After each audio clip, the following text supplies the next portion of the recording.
Quelle est, Monsieur le Président, votre position dans le dossier du Sahara? Merci, Monsieur le Président. De l'armée guinéenne, sa population, nous vous remercions à la reconnaissance de Sa Majesté Mohamed VI, de son dévouement et de son esprit croyant, comme il a toujours hérité depuis ses ancêtres. Parce que son grand-père, Sa Majesté, le roi Mohamed V, et son vieux-père, Sa Majesté Hassan II, ont toujours prêté beaucoup d'attention au peuple de Guinée. Et c'est un peuple respecté. Parce que la plupart des pays africains, les officiers, ils ont eu leur formation au Maroc. C'est pourquoi le royaume est un grand pays. Sur le plan intellectuel, civil et sur le plan militaire. Il n'y a pas un seul pays en Afrique, surtout dans la sous-région, même ailleurs, qui puisse parler mal du Maroc. Ça, c'est compte tenu de vos valeurs, de vos mœurs, de vos traditions et de vos croyances. L'un des royaumes les plus respectés dans le monde, la paix, la tranquillité, et avec l'esprit dynamique de Sa Majesté, le jeune roi Mohamed VI, auquel tout le peuple de Guinée lui doit reconnaissance et respect. D'entrer en matière, ou avant de détailler mes idées, je vais, et je crois que ce que je suis en train de dire, la communauté internationale, tous les grands historiens du monde peuvent en témoigner. Il ne faut pas soutenir une position parce que tu veux soutenir une position, parce que tu es manipulé, parce qu'on t'a donné de l'argent, parce que c'est le comportement un peu bizarre de la plupart de certains qui laissent les réalités africaines qui sont cramponnées à l'intérêt matériel. Prenons l'histoire de l'Afrique. Bien avant la décolonisation et les heures des indépendances, prenez, vous qui avez eu, monsieur le journaliste, à poser la question, suivez-moi très attentivement. Et je crois, moi, quand je dois donner une position, quand je dois parler de quelque chose, il faut que je sois objectif. Parce que tout ce que nous sommes en train de dire, il y a l'histoire. Prenez simplement le Maghreb.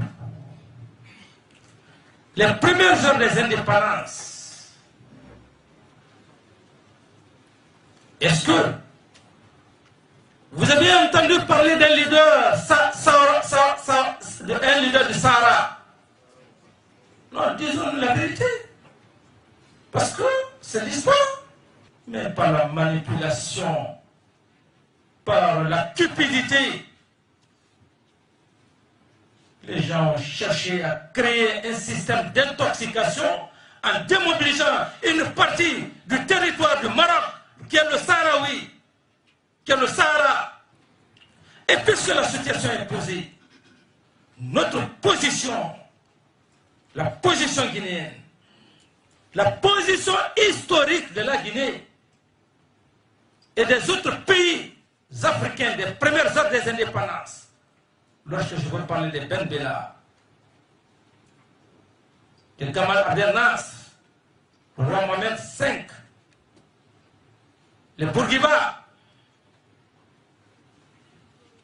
les Ouldada, c'est eux qu'on a connus, qu'ils ont un territoire, qu'ils ont une nation. Quand on a besoin de l'argent, acceptez qu'on vous donne l'argent, mais dites la vérité.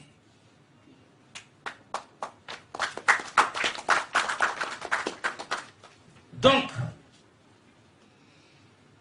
je resterai dans la position historique de la Guinée et de tous les pays africains et de l'histoire, en reconnaissant que le Sahara le Sahara. Non, d'abord quand on dit Sahara occidental, ça maintenant c'est des déformations, mais le Sahara est une partie intégrante du Maroc. Et un jour, l'histoire va donner raison. L'histoire donnera raison parce que le roi, Sa Majesté,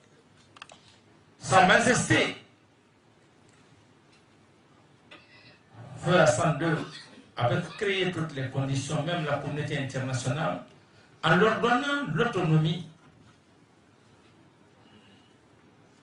Mais vous savez, l'histoire reste l'histoire.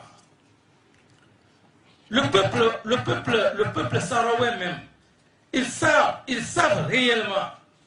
Mais puisque c'est une entité, parce que simplement, alors le Sahara recèle du pétrole. Et les gens, dans leur position, puisque le Maroc est une puissance en elle-même, parce que c'est le seul pays aujourd'hui qui répond aux critères d'adhésion à l'Union européenne. C'est par rapport à sa position géographique. Un pays qui a eu la charge de former beaucoup d'officiers, de former beaucoup de fonctionnaires, à tout point de vue, en Afrique. Alors donc, c'est un peu de la jalousie. Il faut prendre cette portion pour mettre un tripot occidental, rentrer par-ci par-là, parce qu'il y a simplement le pétrole. Mais il y a l'histoire. Donc la position historique guinéenne, nous restons fidèles à nos idéaux quant à la non-reconnaissance du Sahara comme étant un État indépendant. Sinon que le Sahara, en tant que tel, nous reconnaissons que le Sahara est une partie intégrante du royaume. Donc, c'est comme si je parlais de Casablanca, de Kenitra. Kenitra, pour moi, Casablanca, le Sahara, c'est le même peuple.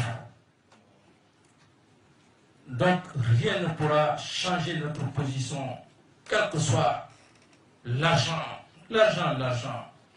L'homme finit toujours par mourir en laissant l'argent. Ce n'est pas l'argent. Aujourd'hui, et avec la géostratégie, la géopolitique, on cherche à faire le découpage pour des intérêts personnels, mais on ne voit pas les identités culturelles et historiques. C'est comme le cas de la Casamance. À un moment donné, il y a eu des têtes brûlées qui ont tenté de dire que, alors, Casamance, c'est ceci, mais la situation, c'est comme la situation qui se passe aujourd'hui au Mali. Les Touaregs. Mais les Touaregs font partie du territoire malien. Et ils reconnaissent. Donc c'est un peu comme ça. Monsieur le journaliste, dites au peuple chérifien et à sa majesté que nous ne sommes pas des hommes malhonnêtes. Nous sommes honnêtes. Notre position, le Sahara est une partie intégrante du royaume. Le Sahara, on ne le reconnaît pas comme état, un État indépendant, sinon que des manipulations pour diviser l'Afrique. L'Afrique est unie. Ces pères fondateurs des premières heures des indépendances, que je venais de citer tant, nous allons rester à leur cheville dans leur histoire pour éviter que l'Afrique soit désunie. Voilà en ce qui concerne, très honnêtement, très sincèrement, mon opinion. L'opinion qui s'inscrit dans l'histoire.